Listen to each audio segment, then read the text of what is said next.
Hey guys, welcome to Festival Samil. So, இன்னைக்கு நம்ம சேனல்ல என்ன டிஷ் பார்க்க போறோம் அப்படினு பாத்தீங்கன்னா Soya Kabab. அதுதான் எப்படி பண்றதுன்னு பார்க்க போறோம். வாங்க டிஷ்க்குள்ள போகலாம். So, இன்னைக்கு நான் வந்துட்டு 10 to 20 soyas எடுத்துர்க்கேன். Soyas அப்படினு பாத்தீங்கன்னா வந்துட்டு நம்ம mealmaker அப்படினு சொல்லுவோம். So, அதை எடுத்துர்க்கேன். So, அது கூட வந்துட்டு hot water நல்லா கொதிக்க வச்ச தண்ணி எடுத்துர்க்கேன். அதை வந்துட்டு இது கூட சேர்த்து நல்லா க்ளோஸ் பண்ணி வச்சிருங்க. ஒரு 5 to 10 minutes கிட்ட அது க்ளோஸ் பண்ணி வச்சுக்கோங்க.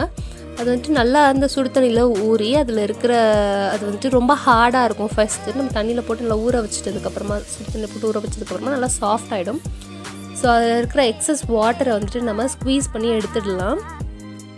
இந்த மாதிரி நீங்கள் ஸ்குவீஸ் பண்ணி எடுத்துருங்க எல்லா தண்ணியையும். ஸோ நான் ஆல்ரெடி சொல்லியிருந்தேன் இது வந்துட்டு ஃபெஸ்டிவ் சீசன்னு. ஸோ இந்த ஃபெஸ்டிவ் சீசனுக்கு வந்துட்டு நான்வெஜ் பிரியர்கள் வந்துட்டு கோலா பால்ஸ்லாம் பண்ணி பார்ப்பீங்க. Chicken and mutton kola balls எல்லாம் ட்ரை பண்ணி பார்ப்பீங்க. பட் வெஜ் லவர்ஸ் என்ன பண்ணுவீங்க அப்படிங்கிறதுக்காக தான் உங்களுக்காகவே ஸ்பெஷலாக சோயா கபாப் பண்ணியிருக்கேன். ஸோ கண்டிப்பாக எல்லோரும் வீட்டில் ட்ரை பண்ணி பாருங்கள். ஸோ எஸ், நம்ம சோயா கபாப் சோயாஸ் எல்லாம் ரெடி ஆகிடுச்சு. ஸோ இப்போ நான் வந்துட்டு 2 பச்சை மிளகாய் எடுத்திருக்கேன். அதை வந்துட்டு மிக்ஸி ஜாரில் போட்டுக்கலாம். அப்புறமா 1 டேபிள் ஸ்பூன் இஞ்சி பூண்டு விழுது அதையும் நம்ம சேர்த்துக்கலாம். இதில் இந்த ரெண்டுத்தையும் ஃபஸ்ட்டு நம்ம நல்லா அரைச்சிக்கலாம், நல்லா பேஸ்ட்டாக அரைச்சிக்கலாம். ஸோ இப்போ பார்த்திங்கன்னா இது வந்து நல்லா பேஸ்ட்டாக அரைச்சாச்சு. இது கூட வந்துட்டு நம்ம வேக வச்சுருக்க சோயாஸ், அதாவது மீல் மேக்கர்ஸை ஆட் பண்ணி நல்லா அரைச்சிக்கலாம். இந்த மாதிரி நல்லா அரைச்சிக்கோங்க. இப்போ இதை வந்துட்டு நான் ஒரு பவுலுக்கு ட்ரான்ஸ்ஃபர் பண்ண போகிறேன்.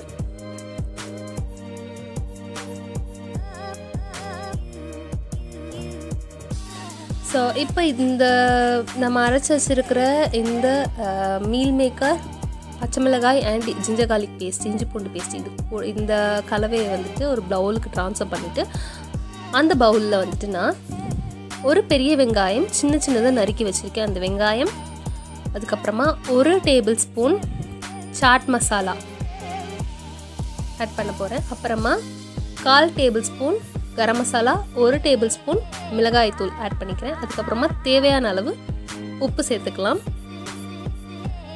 அடுத்ததாக வந்துட்டு இது ரொம்ப உதிரியாக இருக்கும். ஸோ நான் என்ன பண்ண போகிறேன் அப்படின்னு பார்த்தீங்கன்னா கார்ன்ஃப்ளவர் மாவு அப்படி இல்லைன்னா அரிசி மாவு இதை ஆட் பண்ணி நல்லா பிசைஞ்சுக்கோங்க. இந்த மாதிரி நல்லா பிசைஞ்சுக்கோங்க.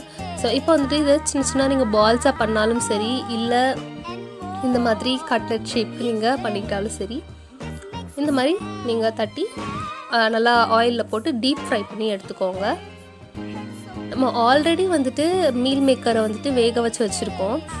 இது கூட மற்ற எந்த வெஜிடபிள்ஸும் நம்ம ஆட் பண்ணலாம். உங்களுக்கு எதாவது வெஜிடபிள்ஸ் போடணும் அப்படின்னு நினச்சிங்கன்னா நீங்கள் காலிஃப்ளவர் ஆட் பண்ணிக்கலாம், ஆரெல்ஸ் உருளைக்கிழங்கு ஆட் பண்ணிக்கலாம். இது ஈவினிங் ஸ்நாக்காக கூட சாப்பிட்லாம், ரொம்ப டேஸ்டியாக இருக்கும். லஞ்சுக்கும் இதை வந்துட்டு சாம்பார் இல்லை ஏதாவது கிரேவி மாதிரி வச்சு சாப்பிட்டு லஞ்ச் சாப்பிடும்போது இதையும் வந்துட்டு சைட் டிஷ்ஷாக வச்சு சாப்பிட்லாம், ரொம்ப டேஸ்டியாக இருக்கும். ஸோ இந்த தீபாவளிக்கு கண்டிப்பாக நீங்கள் இது எல்லோரும் உங்கள் வீட்டில் ட்ரை பண்ணி பார்த்துட்டு எப்படி இருக்குது அப்படின்றத கமெண்ட்ஸில் சொல்லுங்கள். அண்ட் நிறைய பேர் வந்துட்டு நம்ம ரெசிபியெல்லாம் பார்க்குறீங்க, பட் வந்துட்டு சப்ஸ்கிரைப் பண்ண மாட்டேங்கிறீங்க.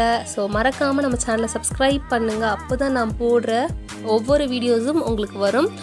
அண்ட் இந்த ஃபெஸ்டிவல் சீசனுக்கு நம்ம சேனலில் நம்ம பண்ணியிருக்க இந்த டிஷ் எல்லாத்தையும் ட்ரை பண்ணிவிட்டு இந்த ஃபெஸ்டிவல் சீசனை ரொம்ப ஜாலியாக ஹாப்பியாக செலிப்ரேட் பண்ணுங்கள். ஸோ எஸ், நம்மளோட சோயா கபாப் வந்துட்டு ரெடி ஆகிடுச்சு. அண்ட் இன்னும் நிறைய ரெசிபீஸ் இருக்குது. So stay tune. பை.